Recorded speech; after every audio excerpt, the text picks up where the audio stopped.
അപ്പോൾ എല്ലാവരും ഉണ്ടാക്കിയോ കോഴിക്കോട്ടെ? ഞാൻ കോഴിക്കോട്ട് ഉണ്ടാക്കാൻ പോകണുള്ളൂ കേട്ടോ. കോഴിക്കോട്ട് ഉണ്ടാക്കാൻ വേണ്ടിയിട്ട് ഓരോ പരിപാടികളിലോട്ടൊക്കെ ഇറങ്ങിയിരിക്കുകയാണ്. സാധാരണ അമ്മച്ചിയാണ് കോഴിക്കോട്ട് ഉണ്ടാക്കുന്നത് വീട്ടിൽ. എന്താണെന്ന് വെച്ച് കഴിഞ്ഞാൽ ഞാൻ ജോലിക്ക് പോകുമ്പോൾ ഞാൻ വന്നു കഴിയുമ്പോഴേക്കും അമ്മച്ചി റെഡിയാക്കി എല്ലാം വെച്ചിട്ടുണ്ടാവും. നമുക്ക് തിന്നുന്ന ഒരു പ്രോസസ്സ് മാത്രമേ ഉള്ളൂ. പക്ഷേ ഇപ്പോൾ അമ്മച്ചി എൻ്റെ കൂടെ ഇല്ലാത്തതുകൊണ്ട് ഞാൻ തന്നെ ഇറങ്ങിയിരിക്കണം. ഉണ്ടാക്കാനൊക്കെ ഉണ്ടാക്കാൻ പാടില്ലഞ്ഞിട്ടൊന്നുമില്ല, ഉണ്ടാക്കാറെന്നൊക്കെ അറിയാം. പക്ഷേ ഇതിൻ്റെ ഐഡിയയും കാര്യങ്ങളൊക്കെ ഒന്നും എനിക്ക് അറിഞ്ഞൂടെ കേട്ടോ മക്കളെ പറഞ്ഞു തരാനായിട്ട്. എനിക്കാണെങ്കിൽ ഈ സംഭവം ഇഷ്ടവുമല്ല. അനുശേട്ടന് വേണ്ടിയിട്ട് മാത്രമാണ് ഞാനിപ്പോൾ ഈ കോഴിക്കോട്ട് ഉണ്ടാക്കണത്.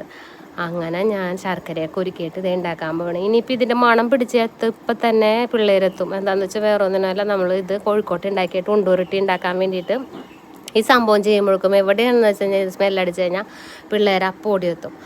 അപ്പോൾ ഈ പാവൊക്കെ കാച്ചി കഴിഞ്ഞിട്ട് എന്തായാലും ഇറ്റിങ്ങൾ പിള്ളേർ നമ്മുടെ കൂടെ ഇത് ഉണ്ടുരുട്ടാൻ വരും. അപ്പോൾ എല്ലാം കൂടി വെച്ചിട്ട് നമ്മൾ പുറത്ത് കൊണ്ടുപോയി വെച്ചിട്ടാണ് ഉണ്ടയൊക്കെ ഉരുട്ടി ഉണ്ടാക്കുന്നത്. അങ്ങനെ എല്ലാം പാകത്തിനാക്കി കഴിഞ്ഞിട്ട് മിക്കൂസ് അവിടെ ഇരുന്ന് ചട്ടി കെട്ടാൻ നക്കി ഇങ്ങനെ ഇരിക്കേണ്ട. അത് കഴിഞ്ഞ് നമുക്കിനി ആവി പാത്രത്തിലൊക്കെ വെച്ചിട്ട് കോഴിക്കോട്ട ഉണ്ടാക്കണം. ഇനിയിപ്പോൾ അനുശേട്ടന് വന്നു കഴിഞ്ഞിട്ട് വേണം കോഴിക്കോട്ട കൊടുക്കാൻ. അപ്പം നിങ്ങളൊക്കെ കോഴിക്കോട്ട ഉണ്ടാക്കിയാൽ എല്ലാവരും കോഴിക്കോട്ട ഉണ്ടാക്കിയില്ലേ എന്നൊക്കെ ഒന്ന് കമൻറ്റ് ചെയ്യണേ.